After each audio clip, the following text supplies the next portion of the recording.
प्यारे बच्चों, good morning. आज हम लेसन नंबर 1 का पार्ट 7 करेंगे। हड़प्पा सभ्यता, कृषि और पशुपालन। यानी हड़प्पा सभ्यता के लोग कृषि किस प्रकार करते थे, पशुपालन किस प्रकार करते थे। और आर्थिक जीवन की अगर जानकारी है गई तो उसका भाग 1b से कहा जा सकता है, क्योंकि आर्थिक जीवन उनका ज़्यादातर कृषि और पशुपालन पर निर्भर था।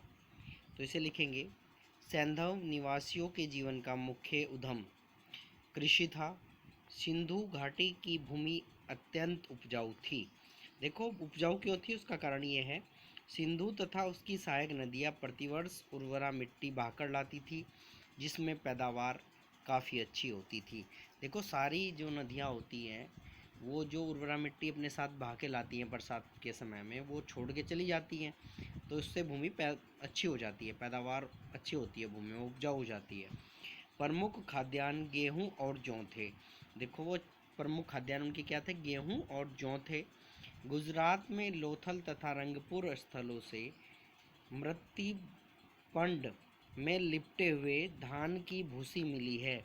देखो, एक कपड़े में और एक कुछ मिट्टी के ऊपर से लेप किया गया था उसमें, तो धान की भूसी मिली है जो अत्यंत निम्न कोटि की है। कुछ लोगों का कहना है कि ये निम्न कोटि की धान है, धान नहीं खाते थे, लेकिन उससे प्रमाणित हो जाता है कि कहीं ना कहीं धान की शुरुआत उन्होंने कर दी थी।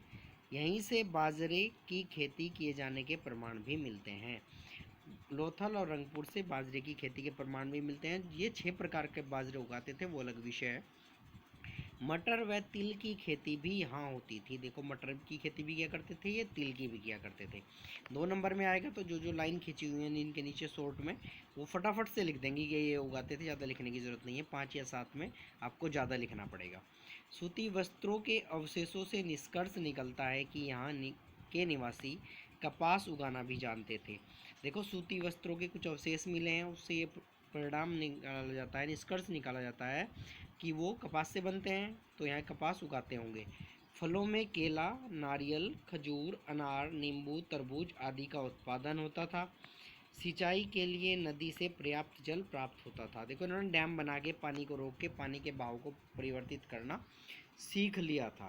कालीबंगन में नगर की सुरक्षा प्राचीर के बाहर जुते हुए खेत के साक्ष्य मिले हैं। कालीबंगा में जो राजस्थान में पड़ता है, वहाँ इसका जो क्षेत्र है, सुरक्षा प्राचीर है नगर की, नगर के चारों तरफ सुरक्षा प्राचीर बनी रहती थी, उसके बाहर एक खेत से जुते हुए खेत के साक्ष्य भी मिले हैं। ये एक ही खेत में एक साथ 2 फसलें उगाना जानते थे। देखो, इन्होंने एक साथ एक ही खेत में 2 फसलें उगाना भी सीख लिया था। मोहनजोदड़ो से मिट्टी के बने एक हल का प्रारूप मिला है तथा बनावली से मिट्टी के बने हल का पूरा प्रारूप प्राप्त होता है। देखो, बनावली से और मोहनजोदड़ो से मिट्टी के बने हल का प्रारूप प्राप्त हुआ है। विभिन्न नगरों में अनाज रखने के लिए अन्नागार होते थे। सबसे बड़ा अन्नागार कहाँ से मिला है, मोहनजोदड़ो से। विभिन्न नगरों में अन्नागार भी प्राप्त हुए हैं। यह भी संभव है कि विनिमय अनाज के द्वारा या अनाज के माध्यम से होता रहा हो। कुछ लोगों का कहना है कि करेंसी कम मात्रा में मिली है, लगभग ना के बराबर है, इसलिए जो वस्तु का आदान प्रदान होता था अनाज के माध्यम से होता हो वस्तु का विनिमय। कालीबंगन के घरों से बड़े आकार के जार एक के ऊपर एक रखे हुए मिले हैं। देखो, कालीबंगा के कुछ घरों से कुछ बड़े आकार के जार मिले हैं जो एक के ऊपर एक रखे हुए थे। ऐसा माना जाता है कि इनमें ये भविष्य के लिए अनाज करके सुरक्षित करके रखते होंगे और यहाँ पर अनाज सरप्लस भी होता होगा। इसमें भविष्य के लिए अनाज सुरक्षित रखा जाता होगा। प्राय सभी स्थानों से अनाज को पीसने के सीलबट्टे और ओखली प्राप्त हुई है। तो कंबाइंड है कि अनाज को पीसने के लिए सीलबट्टे और ओखली का प्रयोग करते थे, जो हर जगह से मिला है। मृद भांडों, मोहरों पर की गई चित्रकारियों व प्राप्त जीवाश्मों के आधार पर, देखो इन चीज़ों से मिला है। मृद भांड से यानी मिट्टी के जो बर्तन थे और मोहरें थी, उन पर जो चित्रकारी मिली है और जीवाश्म मिले हैं, उसके आधार पर पालतू पशु पक्षियों का अनुमान लगाया गया है।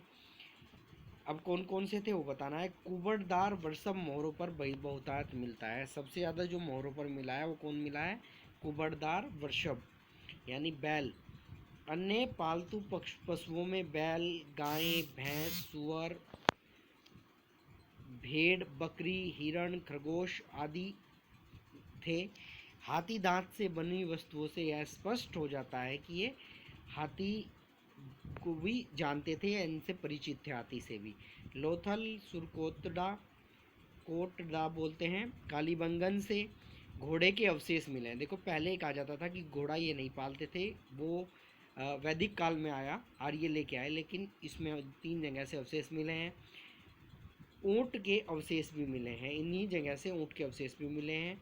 हालांकि ऊँट व घोड़ों का अंकन मोहरों से नहीं मिलता, यानी किसी भी मोहर पर ऊँट और घोड़ा नहीं है, इसलिए अनुमान लगाया जाता था कि ये परिचित नहीं थे, लेकिन वास्तव में परिचित थे। पक्षियों में मुर्गा, बत्तख, तोता, हंस आदि पाले जाते थे। नेस्दी नामक नगर पशुपालकों का प्रमुख केंद्र था। देखो एक नगर है नेस्दी, वो प्रमुख नगर था पशुपालकों का। देखो पशु भी पता लग गए, पक्षी पता लग गए, और क्या क्या ये उपजाते थे वो पता लग गया। तो यहाँ का कृषि और पशुपालन यहीं समाप्त हो जाता है। अगले पार्ट में हम व्यापार पढ़ेंगे और मुद्राएं पढ़ेंगे। धन्यवाद।